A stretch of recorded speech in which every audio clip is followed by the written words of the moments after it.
You're about to discover something that will make you question every single memory you've ever had. And I'm not talking about forgetting where you put your keys. I'm talking about the disturbing truth that your brain has been rewriting your past without your permission, and you never even noticed. Right now, as you're watching this, your mind is actively changing memories from last week, last year, even from this morning. Not small details, core memories, the ones that define who you think you are. Elizabeth Loftus, one of the world's leading memory researchers, proved something terrifying through decades of experiments. She could implant completely false memories into people's minds. Memories of being lost in a shopping mall as a child. Memories of witnessing crimes that never happened.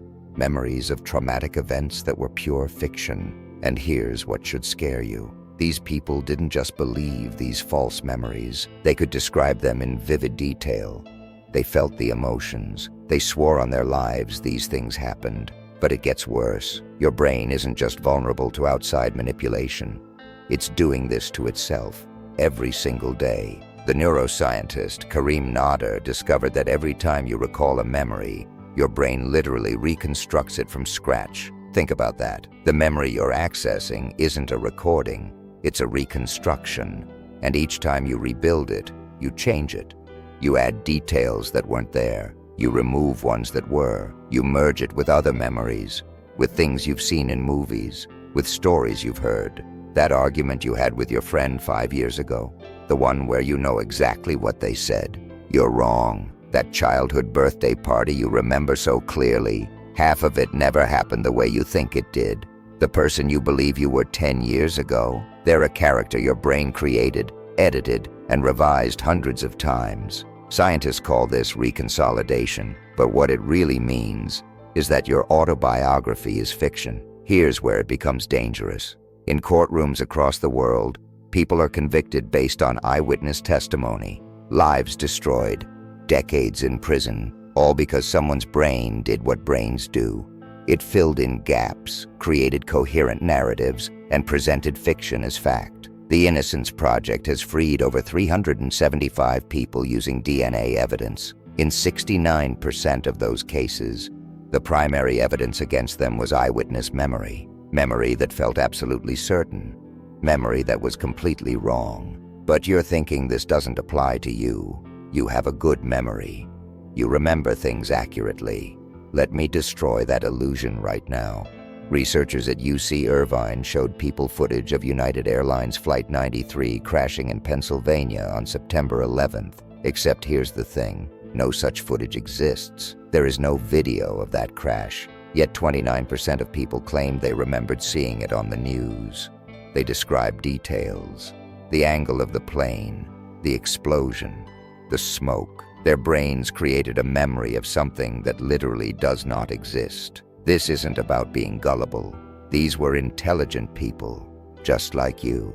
Your memories of your first kiss, contaminated by every romantic movie you've ever watched. That teacher who changed your life. Your brain has been editing their words for years, making them more profound each time you tell the story. The day you decided on your career, you've revised that moment so many times it's become mythology. And the most unsettling part? You'll never know which memories are real and which are constructions. Your brain doesn't mark them differently. The false ones feel just as real as the true ones, sometimes more real. So if you can't trust your own memories, if your past is constantly being rewritten, then who exactly are you?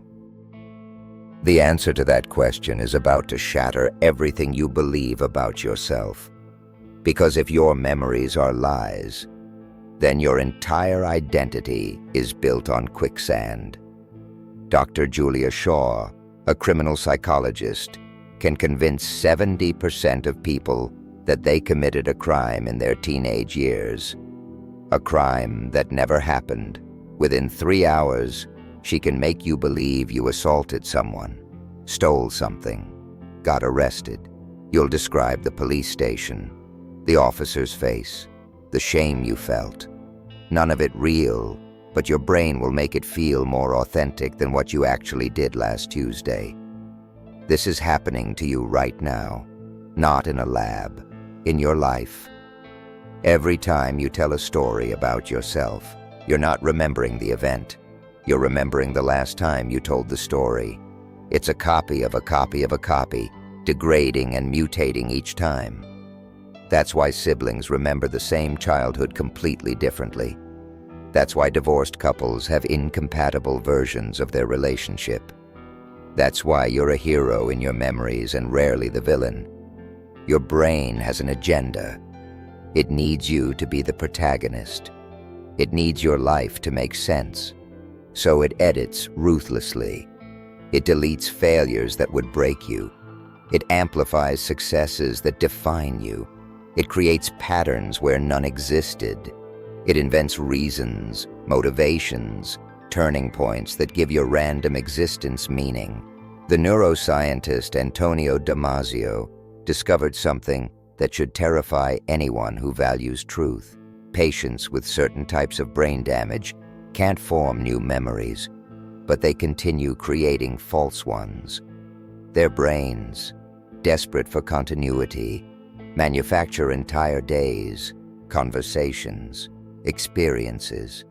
They'll tell you about the restaurant they went to yesterday in vivid detail. The food, the waiter, the conversation. Except they never left the hospital. Their brain would rather lie than admit to emptiness. Your brain is doing the same thing, just more subtly. Those moments of sudden clarity where you finally understood something about your past. Your brain just rewrote history to match your current beliefs. That toxic person you cut off. Your brain has been darkening those memories, making them worse, justifying your decision. That ex you can't get over. Your brain has been polishing those memories, removing conflicts, perfecting moments that were never perfect. Social media makes this exponentially worse. Those photos from 5 years ago, they're not preserving memories, they're replacing them. Your brain now remembers the photo, not the moment. The posed smile, not the real emotion. The filtered version, not the truth.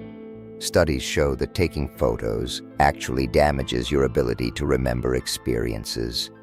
You're outsourcing your memory to devices, and in return, your brain stops trying. But here's what nobody talks about: collective memory manipulation. Entire societies can have their memories rewritten. After major events, media narratives shape and reshape what millions remember. Where were you when you heard about COVID?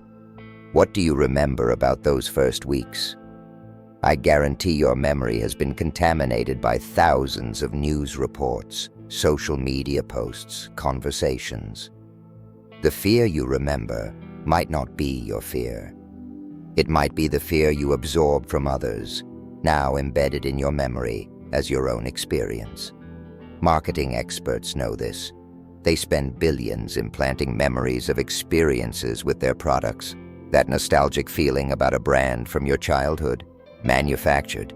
Those warm memories associated with certain songs, smells, tastes, carefully engineered. Your memories are a marketplace, and they've been sold to the highest bidder. The question isn't whether your memories are real anymore. The question is, who's writing them? Is it you? Your brain's survival mechanisms, social media algorithms, corporate interests, cultural narratives? And if you can't answer that question, then you need to hear what comes next. Because there's a way out of this maze, but it requires accepting something most people never will. The truth is, you need to let your memories die. All of them. Because holding on to them is holding on to ghosts that were never real. This isn't philosophical. It's neurological survival. Dr. Daniela Schiller at Mount Sinai discovered something revolutionary. You can actually rewrite traumatic memories before they reconsolidate. You have a window, roughly 6 hours after recalling a memory, where it becomes unstable, moldable. During that window, you can literally change your past. Not metaphorically, literally. Therapists are using this to cure PTSD. They trigger the traumatic memory, then immediately create new associations. The brain saves this edited version. The trauma dissolves. The person remembers the event, but without the emotional damage. They've literally changed their past to change their future. But here's what they don't tell you. Every memory works this way. Every single one. You've been accidentally doing this your entire life. That's why that embarrassing moment from high school doesn't sting anymore. That's why that heartbreak faded. Your brain has been secretly editing, healing, protecting you, but it's also been lying, distorting, fictionalizing. So here's the radical solution that will sound insane until you understand it. Stop trusting your memories. Stop using them as evidence of who you are. Stop letting them define your identity. The Buddhist concept of impermanence isn't spiritual poetry. It's neuroscience. You are not your past because your past doesn't exist. It's a story your brain tells you, and like any story, it can be rewritten. Right now, someone reading this is panicking. If memories aren't real, if the past is fiction, then what's the point? What's real? Who am I? You're the one asking the question. Not the memories, not the stories, the consciousness experiencing this moment. That's the only thing that's real. Everything else is interpretation. This is why meditation changes people so profoundly. It's not about relaxation. It's about recognizing that you exist independent of your memories, that you can observe your thoughts, your memories, your stories, without being them. The observer is real. The observed is construction. But here's the ultimate twist that changes everything. Once you know memories are malleable, you can consciously choose which ones to strengthen and which to let fade. You become the editor of your own story, not unconsciously like you've been doing, but deliberately. Athletes use this. They visualize perfect performances so vividly that their brains can't distinguish them from real memories. Their bodies respond as if they've already succeeded hundreds of times. They've hacked their memory to create their future. Trauma survivors use this. They don't deny what happened, but they refuse to let those memories define them. They consciously recall their strength, their survival, their growth. They edit the narrative from victim to survivor to thriver. But here's the warning. Once you see this, you can't unsee it. Every memory becomes suspect. Every story becomes negotiable. Every identity becomes fluid. You'll watch people around you living in memory prisons they've built themselves, defending past selves that never existed, fighting battles that were never real. You'll realize that most human conflict comes from incompatible fictional memories, that most suffering comes from stories we tell ourselves about stories we told ourselves, that most limitations are just memories of failures that might not have even happened the way we remember them. The choice is yours. Keep believing your memories are sacred truth and remain trapped in a past that never existed. Or accept that your memories are drafts, not scripture. That your identity is a work in progress, not a historical document.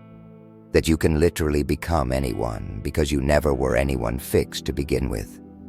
Your past is not your prison. It's your rough draft. And starting right now, you can write a better story. But will you? Or will you forget everything you just learned and let your brain rewrite this video into something comfortable? The answer will determine whether you wake up tomorrow as the same person or as someone entirely new.